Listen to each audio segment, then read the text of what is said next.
Hello everyone, welcome back to another trading session. Today we're going to take a couple of trades. I just detected the first trade I'm going to take. Here's going to be my entry if the candle comes down. My first entry is going to be here. Then my second entry will be somewhere here. This is based on fair value gap setup. There's a breakout. Before that we have a fair value gap, and this is our order block. And also we found the lower time frame entry, the green zone from 30-second. This is the 30-second entry. So I will just be waiting for it to come down. This is one of the beautiful setups. I will take multiple trades on this one. I will take one trade here. My main entries will be inside of this green zone. Okay, so for now let's just take a sell because we have gap up in the favor of sellers, and if it comes down I will take so many trades on this particular trade. I hope we don't lose the first trade. It's just... Alright, I go two more. This gap up is so strong. So many people might take buy here and then they lose the last seconds complaining why that happened.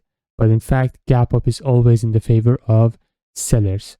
If it comes down to the zone, it would be awesome. I'll take only one trade on touching. Okay, I take it right here. I don't care if we lose this. My main entry is going to be here, okay? So we have... Yeah, my main entry is going to be down here. Come on. Okay, it's going to have a reaction from it. It might range a little bit. And then on one candle, it's going to touch this area and boom. Okay, this is most likely it's gonna happen. Okay, it's coming down. All right, fuck it. Well, let's just go and look for other opportunities. Yeah, it's gonna play around a little bit.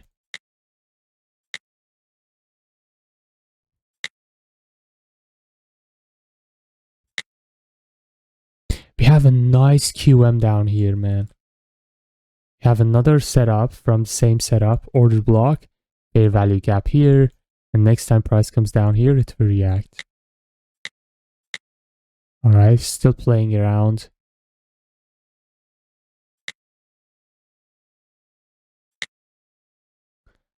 Oh my god, look at this market.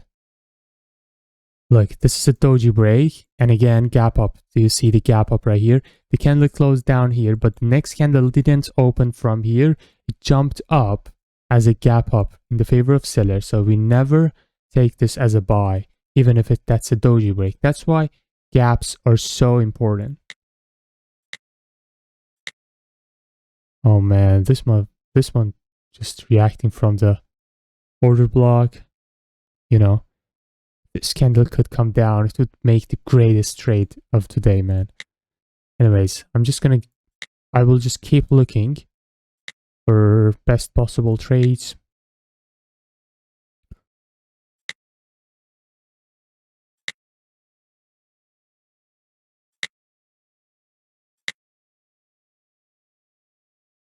Look, for example, we have a 1 minute demand area, but I would never even go to the lower time frame for this to take, because it's not causing anything, right?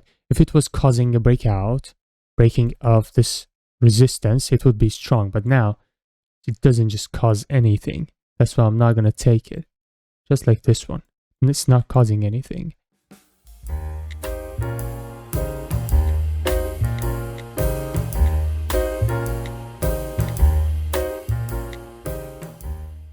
We have a common point of rejection. If the price comes down, I will enter.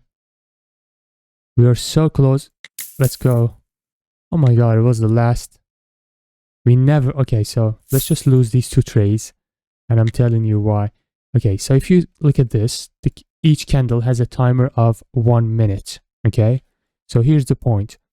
As long as you take before last 6 seconds of the candle, your trade is going to close on the same candle and is safe to take.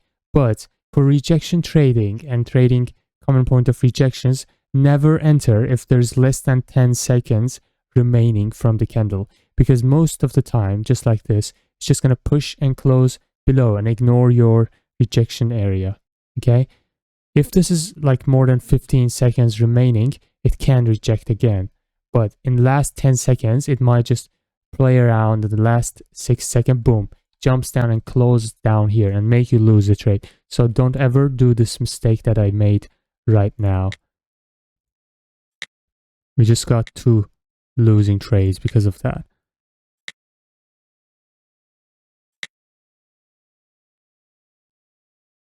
Okay, this is a, oh my god. I just closed that pair.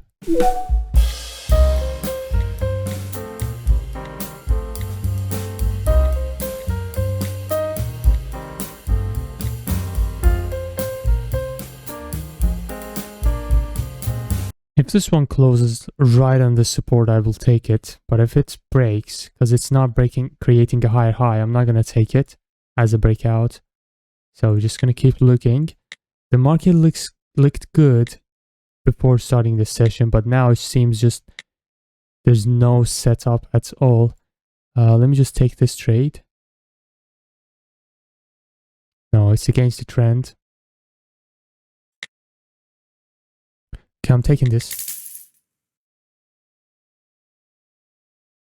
This looks good. Especially this one right here. But since it's not causing anything, it's a bit risky to take this one. But this doji break is good. At least for me. We have a little bit of gap down if you look.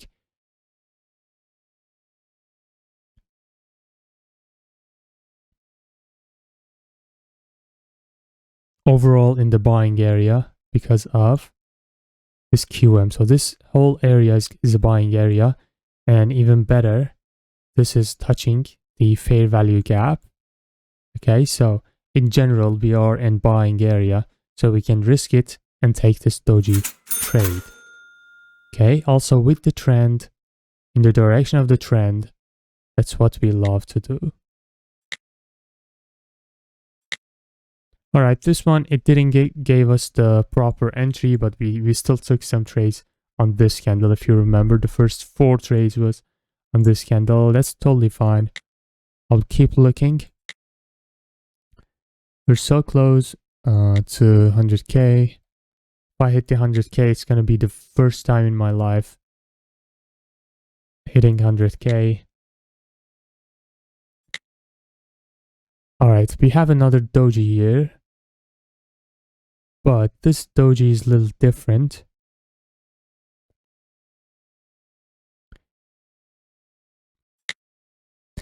I might actually risk and take that doji trade. Let's just see if there's any other reasons. Not really other reasons. It didn't even break. Okay, gap up in the favor of sellers. I'm selling this.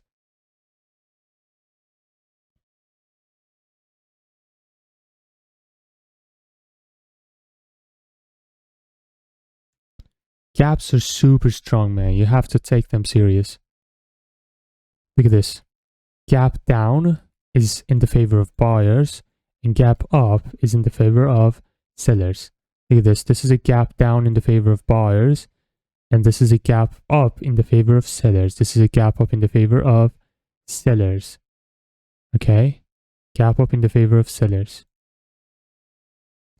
Gap up in the favor of sellers, but it failed. Because it's probably the setup were super strong that, yes, this is the setup. It was super strong. The buyers, they just came to the market and they pushed everything to the upside. But now we don't have any buyers area to enter. So this one just worked very well. This one as well worked very well because we're not touching somewhere that the buyers can enter now. That's why it worked. This one worked very well. Okay. So you have to first have the setup and then you look for confirmation. So gaps are confirmation. They are not setup. You cannot go to the chart and take every single gap up and gap down and expect good results. You never. Okay, so this is a demand area. Let me just mark the entry for this. All right, so we have an entry in 15 second time frame for this.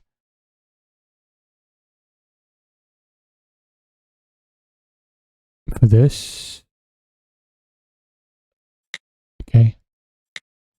So this is going to be the entry for this. It's causing a breakout. You see, it's causing a breakout, and it's a demand area in 1 minute.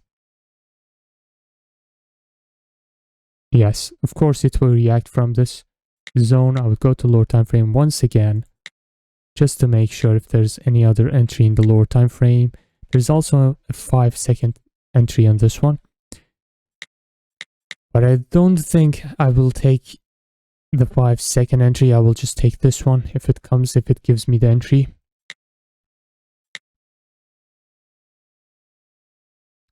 This is also a third touch breakout.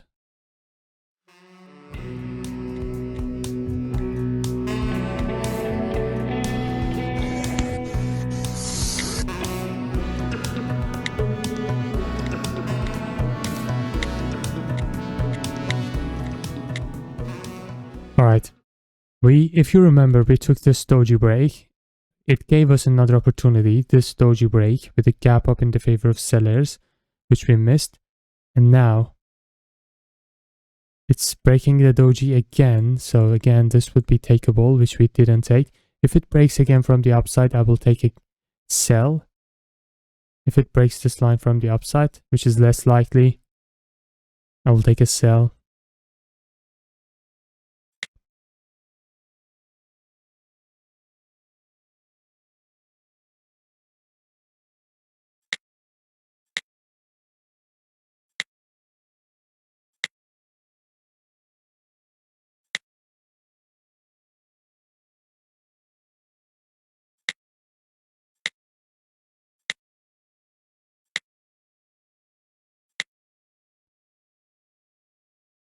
Okay.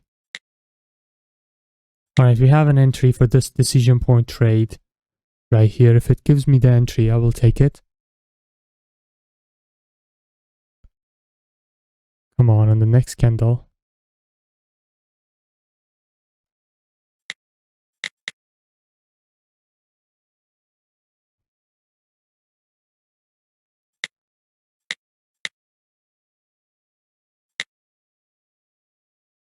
It broke the doji again, and again we missed this.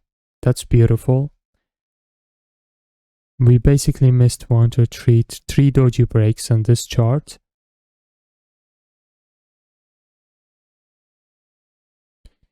Alright.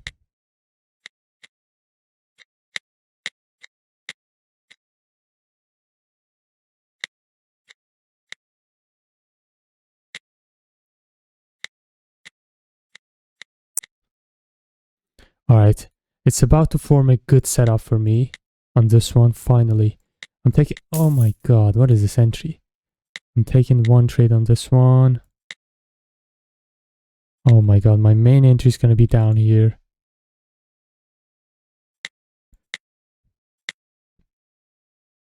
So let's see. My entry is trash on this one, to be honest with you. It's based on the lower time frame entry, QM trade. That was a winning trade, but basically the reason why we took this trade, simply because we are in the QM zone, and also we checked the lower time frame for lower time frame entry. You can see this fresh demand area in the lower time frame. Boom. So this is going to be the entry for this, and I'm pretty sure, okay, so this is going to be the entry, you see. I'm pretty sure this one, since it has a lot of candles, it has to have, yes, you see this higher time frame engulfing candle. So you see the whole QM setup inside of a body of an engulfing candle in higher time frame, 5-minute time frame or 3-minute time frame. This is called higher time frame confirmation for QM, and it will react from it. Okay, if you don't have engulfing candle in higher time frame, the setup is not valid. All right, I'm just gonna stop right here. I hope you enjoyed. Don't forget to join the Telegram channel. Thank you for watching, and peace out.